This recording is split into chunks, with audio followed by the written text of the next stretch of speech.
প্রিয় দর্শক, সাজ্জাদ কাদিরের প্রীতি নিন, শুভেচ্ছা নিন। এই মুহূর্তে আপনাদের সামনে কথা বলতে এসেছি ঢাকায় পাকিস্তানি আইএসআই কার্যালয়, ভারতীয় নয়া থ্রেটে বাংলাদেশ। এই প্রসঙ্গটা নিয়ে এই মুহূর্তে আপনাদের সামনে কথা বলবো। আপনারা খুব সূক্ষ্মভাবে যদি খেয়াল করেন যে গত 15 মাসে এই ইউনূস সরকারের আমলে বাংলাদেশে পাকিস্তানি তৎপরতা বেড়ে গেছে। সামরিক বেসামরিক কর্মকর্তারা প্রতিনিয়ত আসছে। দু দেশের মধ্যে অন অ্যারাইভাল ভিসা চালু হয়েছে যাতে খুব সহজে বাংলাদেশে ঢুকে পড়া যায়, এবং তারই প্রচেষ্টা হিসেবে প্রতিনিয়ত পাকিস্তান মন্ত্রিপরিষদ সদস্যরা আসছেন এবং পাকিস্তানের শীর্ষ জেনারেল থেকে শুরু করে সামরিক বাহিনীর বিভিন্ন পর্যায়ের কর্মকর্তারা ঢাকায় আসছেন। তারা কি শুধুমাত্র ঢাকার চেহারাটা দেখার জন্য এবং ঢাকায় একটু বেড়ানোর জন্য আসছেন?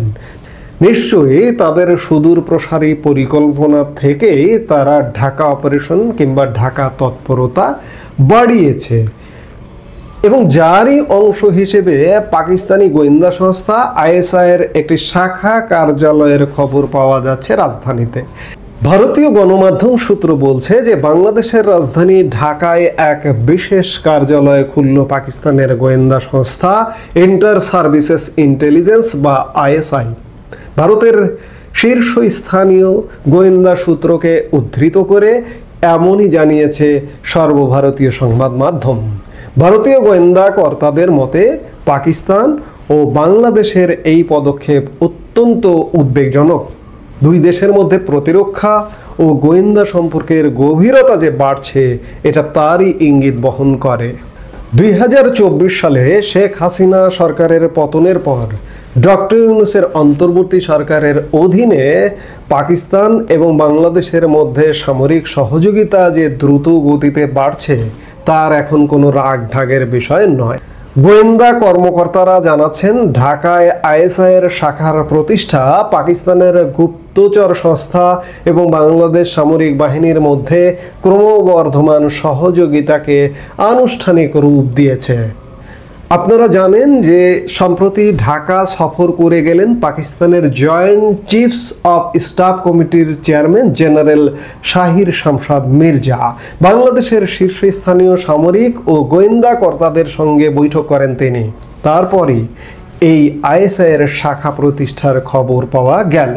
সূত্রের খবর, দুই দেশ বঙ্গোপসাগর এবং ভারতের পূর্ব সীমান্ত বরাবর আকাশসীমা পর্যবেক্ষণের জন্য একটি যৌথ গোয়েন্দা তথ্য ভাগাভাগি ব্যবস্থা তৈরিতে চুক্তিবদ্ধ হয়েছে। এই চুক্তির অধীনে ঢাকায় তাদের হাই কমিশনের ভিতরেই আইএসআইয়ের শাখা খোলার অনুমতি পেয়েছে পাকিস্তান।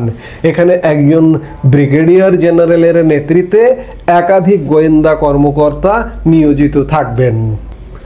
এছাড়া পাকিস্তান বাংলাদেশকে প্রতিরক্ষা সহযোগিতা দেবার ক্ষেত্রেও সম্মত হয়েছে। এর বিনিময়ে বাংলাদেশ পাকিস্তানকে সামরিক ও প্রযুক্তি ক্ষেত্রে ব্যাপক সহায়তা করার এবং যৌথ প্রশিক্ষণ এবং JF-17 থান্ডার যুদ্ধ বিমান ও ফাতা সিরিজ রকেট সিস্টেমের মতো সামরিক সরঞ্জাম সরবরাহের প্রস্তাব দিয়েছে। আপনারা জানেন যে ভারত এবং পাকিস্তান দুটো চিরবৈরী রাষ্ট্র। এমনিতেই পাকিস্তান, বিশেষ করে ভারতের পশ্চিম সীমান্তে পাকিস্তান নিয়ে ভারতের একটু বাড়তি মেধা খরচ করতে হয়, বাড়তি সময় খরচ করতে হয়, বাড়তি চাপ নিতে হয়, টেনশন নিতে হয়। কিন্তু নতুন করে 2024-এর পরিবর্তিত বাংলাদেশ ভারতের পূর্ব সীমান্তে অবস্থিত। এই বাংলাদেশ যেন ভারতকে আরেকটা নয়া টেনশন দিচ্ছে। ভারতের পূর্বাঞ্চলের স্পর্শকাতর সীমান্তের এত কাছাকাছি পাকিস্তানি গোয়েন্দা সংস্থার উপস্থিতি নয়াদিল্লির জন্য যে গুরুতর উদ্বেগের তা বলাই বাহুল্য। সন্ত্রাসবাদ বিশ্লেষকদের মতে এই পদক্ষেপের ফলে এই এলাকার চরবৃত্তি, সন্ত্রাসবাদী কর্মকাণ্ড এবং সন্ত্রাসবাদের তহবিল প্রদানের আশঙ্কা বাড়বে। এছাড়া বঙ্গোপসাগর অঞ্চলে পাকিস্তানের সামরিক উপস্থিতি ভারতের সুরক্ষা পরিকাঠামোর জন্যও হুমকি স্বরূপ। আপনারা জানেন যে ভারত এবং পাকিস্তান দুটো চির বৈরী রাষ্ট্র। এই বৈরী রাষ্ট্রের মধ্যে সব সময় আজকে 1947 সালে দেশ বিভাগের পর থেকে ভারত এবং পাকিস্তান কখনো যে পুরোপুরি শান্ত হয়ে গেছে, শান্ত থেকে গেছে, এটি কিন্তু হয়নি। আজকে 1971 সালে স্বাধীনতার পর থেকে বলা যায় ভারত তাদের পূর্ব সীমান্ত বর্তমান যেটি বাংলাদেশ, সেই বাংলাদেশ নিয়ে মোটামুটি খানিকটা টেনশন মুক্ত ছিল। আর গত 16 বছর তো টেনশন মুক্ত ছিলই, কিন্তু গত বছর 2024-এ পরিবর্তিত বাংলাদেশ আওয়ামী লীগ সরকারের পতনের পর পূর্ব সীমান্ত নিয়েও ভারতের একটা বাড়তি চাপ বা টেনশন বেড়ে গেছে। এবং আরও এই যে নতুন নতুন খবর, বাংলাদেশে সামরিক তৎপরতা, সামরিক উপস্থিতি, সব খোঁজ খবর ভারত রাখছে। এবং আইএসআইয়ের কার্যালয় বাংলাদেশে স্থাপন করাটা ভারতকে বাড়তি চাপে ফেলেছে নিঃসন্দেহে। এসব কারণে বাংলাদেশ একটা শান্তির ভূমি ছিল, একটা শান্তপূর্ণ ভূমি ছিল, সেই ভূমিটাও কিন্তু আজকে ভারতের হুমকিতে পড়ে গেল। নানা রকম গুজবের ডালপালা মাঝে মাঝেই উড়ে বেড়ায় আকাশে, আমরা কান পেতে শুনতে পাই এই বুঝি ভারত বাংলাদেশকে অ্যাটাক করলো। কিন্তু কেন অ্যাটাক করবে, এটার একমাত্র কারণ হচ্ছে এখানে পাকিস্তানি উপস্থিতি। এমনকি পাকিস্তানি জঙ্গিরা পর্যন্ত বাংলাদেশে এসে সীমান্ত এলাকায় তৎপরতা চালাচ্ছে, কর্মকাণ্ড চালাচ্ছে, বিভিন্ন সময় নানা খবরগুলো চাউর হচ্ছে।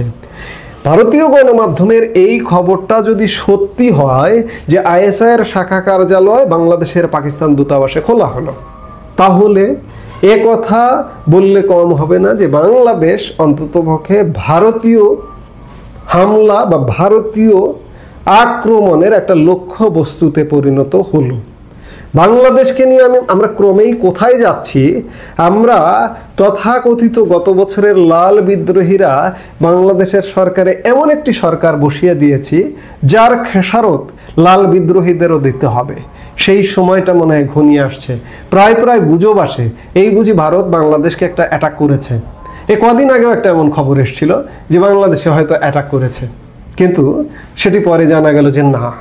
আজকে গুজব, আলোচনা বা যেটি হোক না কেন, বাংলাদেশ কিন্তু ভারতের লক্ষ্য বস্তুতে পরিণত হয়েছে। বাংলাদেশের এখনকার পরিস্থিতির যদি উন্নতি না ঘটে, বাংলাদেশপন্থী সরকার যদি বাংলাদেশে প্রতিষ্ঠিত না হয়, তাহলে বাংলাদেশ কিন্তু একটি অনাকাঙ্ক্ষিত যুদ্ধ এবং ভারতীয় হামলার কবলে পড়ে যাবে। কেউ ঠেকাতে পারবে না এইভাবে যদি চলতে থাকে।